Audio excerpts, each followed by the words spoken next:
Good Tuesday morning, Market Chameleons. Everyone joining us for the first time. Thanks for coming by and checking out the Market Chameleon pre-market webinar.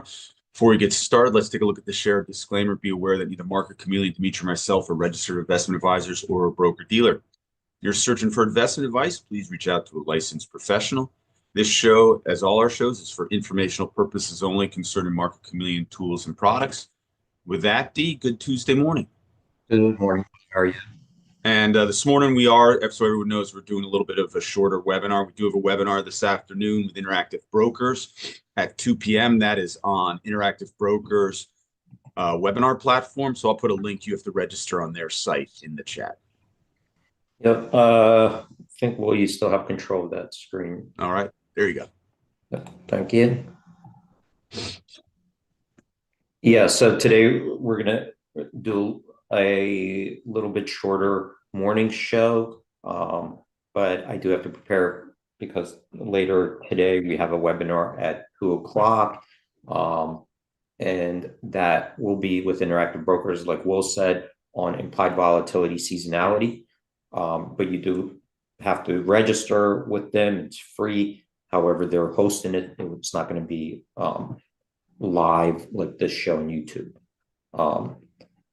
So for today, this morning, what I wanted to do was quickly look at a performance of a strategy around earnings, and we're going to look at a time spread.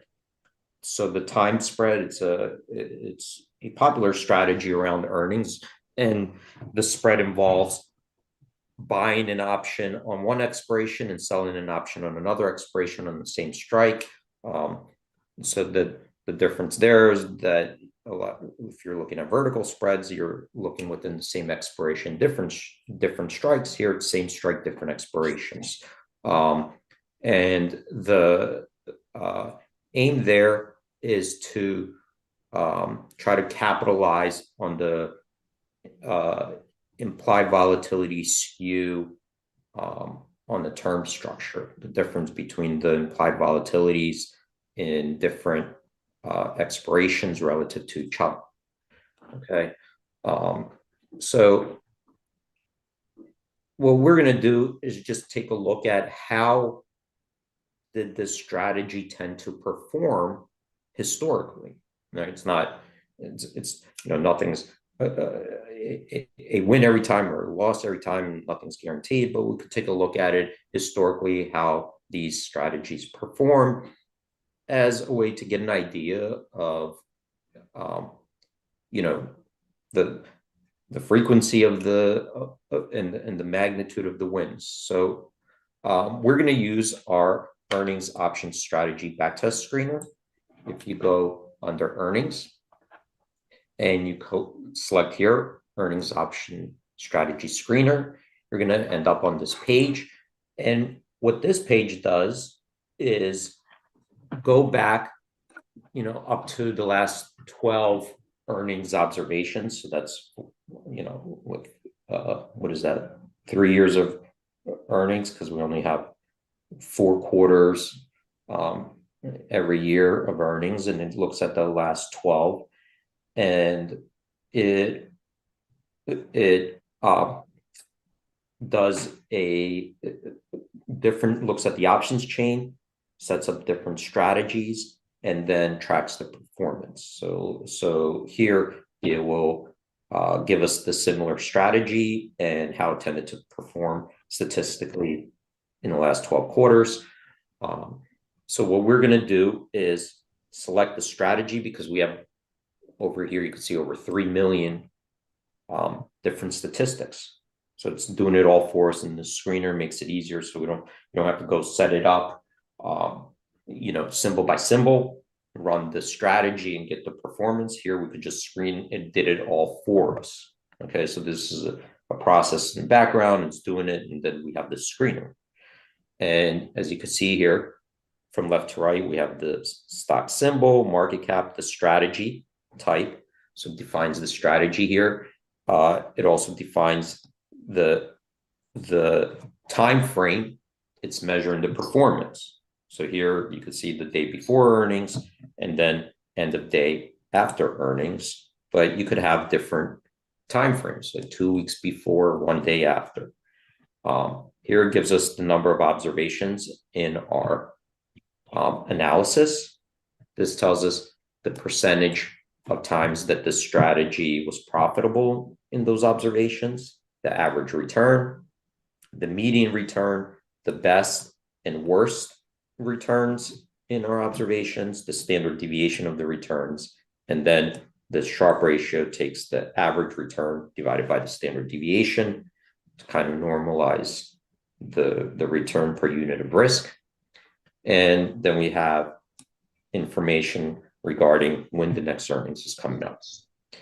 So let's take a look at the filter out the time spreads. So we're gonna come over here, strategy type, and we have all these strategies that we could select from. So let's narrow it down. I'm gonna go to time spreads here, and let's look at, even with time spreads, you could see that we could set it up differently. We could do at the money, out of the money, options. We could, we could buy far, sell near, buy near, sell far. So let's look at an at the money strike. So here's a calendar spread at the money strike. If we sold the nearest term option that covered the earnings, okay, and then we bought a further out option that expires after that. Okay, so we have 2 expirations, and they're both on the at the money strike. So how did that strategy perform? So let's select this, and now it's going to filter out for us the calendar call spread, at the money, selling near, buying far. Also, let's try to define the time frame just to narrow down our search. So I'm going to go here, and we're going to say, let's say we opened this the day before earnings, end of day, like right near end of day, and we closed out of it end of day after earnings were reported. Okay, so now we have this selected calendar spread, sell near, buy far, opening the day right before the earnings announcement, closing the day at the end of the day after the earnings announcement. That's the time frame. So here you could see now we have all these symbols. We could sort this, let's say by market cap. Let's do highest to lowest. And now we have these symbols, and we could look at the performance of the strategy. So we could see here that in the last 12 quarters, NVDA, this strategy was profitable in that time frame that we just discussed, 67% of the observations. So if we click on those observations, it's going to retrieve the data that we use. So you could see this is the strike, this is the expiration, this is the price of the option before and after, and this is the expiration of the second option. Strikes the same. This is what the option price was before and after. So this is the return, the percent return, what the stock did, and what the stock did percentage wise. So here are all the observations. If you click on this view, it'll bring up the options chain. But let's go back and close this.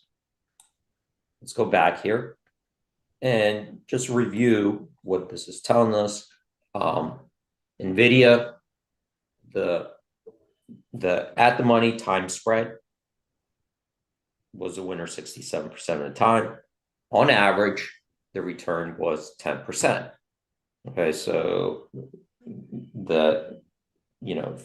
if you did this spread 12 times, what that's saying, and you've risked $1,000 each time, $1,000 in notional, right? So because time spread, you could set it up where you have you're buying one, you're selling the other option, and your debit $1,000, then on average, it made $100, right, for each time. And that's the average. That doesn't mean each time it did that. That's the average of all of them. What about the median return? So the average could have gotten pulled up. It could have had a very good winner there. So the median return was 15%. So half of the observations did better than positive 15%. Half of them were below that. Okay, that's if we cut everything, cut our data in half and looked at the top 50 percentile to bottom 50 percentile. What about the best and worst? So the best return was 79%. The worst return was 63%. And the standard deviation of those returns was 47%. So this gives us the variability, right? That's what this is. It wasn't 10% each time, right? There's